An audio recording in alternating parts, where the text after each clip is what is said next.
అమ్మా అందరికీ వందనాలు. అందరూ బాగున్నారా? మనం ఎప్పుడు బాగుండాలని దేవుడు కోరుకుంటున్నాడు. దేవుని స్తోత్రం చెప్తాం. హల్లెలూయా, హల్లెలూయా, హల్లెలూయా. మరి మా కోసం ప్రార్థన చేయండి. మరి ప్రతిరోజు ఇలా చేయాలంటే అది చాలా కష్టం. మరి దేవుడే మమ్మల్ని మా ద్వారా చేస్తున్నాడు. ఎందుకంటే ఇది అందరూ చేసే పని కాదు. దేవుడు మమ్మల్ని ప్రేరేపించి మరి పాస్టమ్ గారు ఒకసారి నీరసంగా ఉన్నా కూడా ప్రతిరోజు చేస్తున్నారు పాస్టమ్ గారు. మరి ఇలా ప్రతిరోజు వచ్చి మీకు ఇలా చేయాలంటే కష్టం. రెండు కొన్ని సాతాను శోధనలు కూడా ఉన్నాయి. మరి దేవుడి పరిచయాన్ని ఆశీర్వదించాలని ప్రార్థన చేద్దాం. కళ్ళు మూసుకున్నామా, చిన్న ప్రార్థన చేసుకుందాం.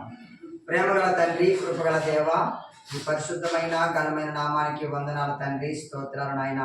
దేవా, ఇదిగో తండ్రి, బిడ్డలను మీరు ప్రేమించి సిద్ధపరిచిన ఆహారాన్ని బట్టి నీకు స్తోత్రాలు.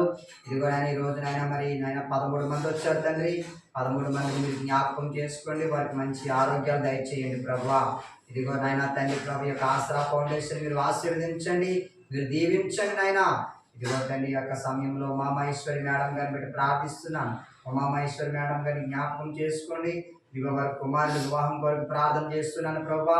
చంద్రమౌళి వర్మని జ్ఞాపకం చేసుకోండి.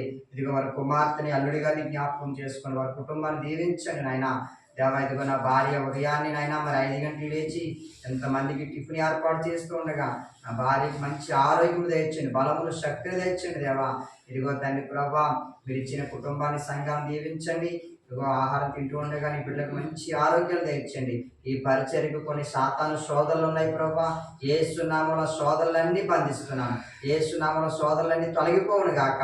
మీరే సహాయం చేసి ఈ పరిచర్య మీరు ఆశీర్వదించమని యేసు పరిశుద్ధ నామమున ఈ ప్రార్థన మనల్ని అడిగి వేడుకుంటున్నాను తండ్రి. ఆమేన్. అమ్మ తినండి.